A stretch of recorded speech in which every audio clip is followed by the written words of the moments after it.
For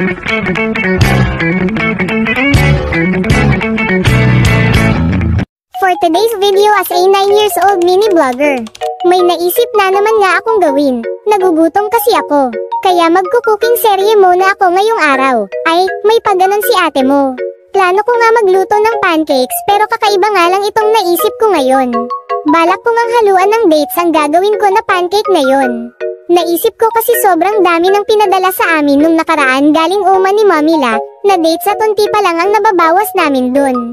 Kaya napili ko ngang isahog o ihalo ang ilang piraso sa gagawin kong pancake. Dito nga, inihahanda ko na yung mga gagamitin kong sangkap. Simple lang naman talaga ang ingredients ng gagawin kong pancake. Ito lang din yung nakikita kong ginagawa at ginagamit ni Mommy tuwing nagluluto siya. Tapos ko ngang ilagay sa maliliit na lagayan yung ibang sangkap na gagamitin ko. Dali-dali ko na din dinala sa lamesa para magawa ko na yung plano ko.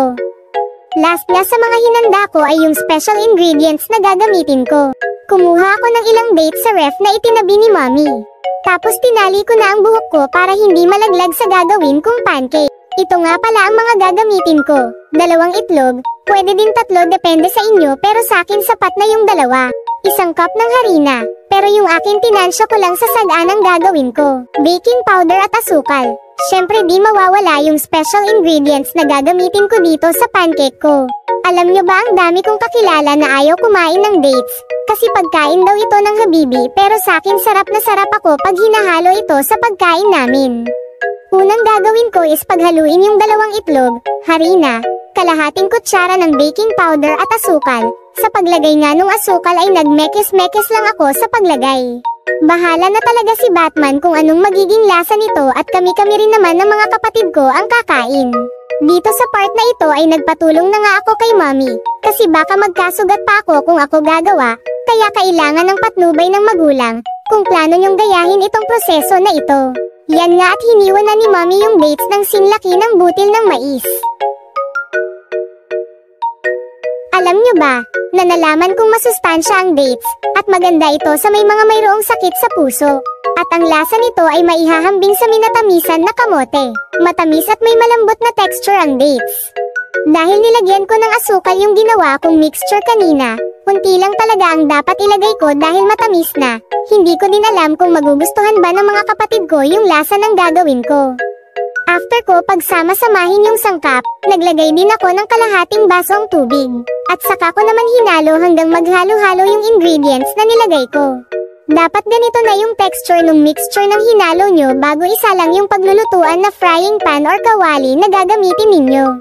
Nang okay na ang mixture ng pancake na gagawin ko, agad-agad ko naman sinalang yung gagamitin kong lutuan para sa pagluluto. Binuksan ko na din yung kalan para uminit yung lutuan. Wait nyo muna uminit yung lutuan bago nyo ilagay ang mantika or mantikilya. Mas okay kasi yun para maiwasan dumkit yung mixture sa lutuan. Nang mainit na, saka ko nilagay yung mantika at mga ilang minuto lamang ay naglagay na ako ng 1 sandok ng mixture na ginawa ko. Mantika lang ang ginamit ko rito kasi yun lang yung ingredients na meron ngayon sa bahay namin. Pero mas okay kung mantikilya ang gamit nyo rito. Additional taste din kasi siya sa pancake. After nun, sunod-sunod ko na inilagay sa lutuan yung mixture lahat. At hinintay ko lang maluto yung isang side bago ko isa-isa binaliktad.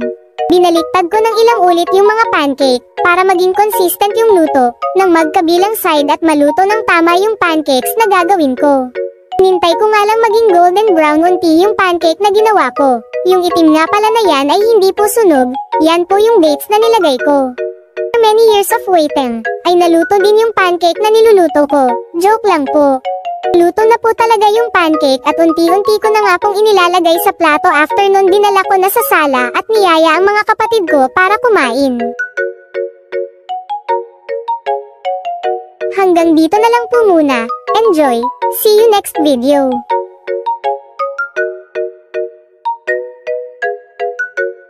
Kung nagustuhan mo ang video ko, pwede bang i-support mo ako? Just follow my page at like every video na i-upload ko and subscribe for more videos.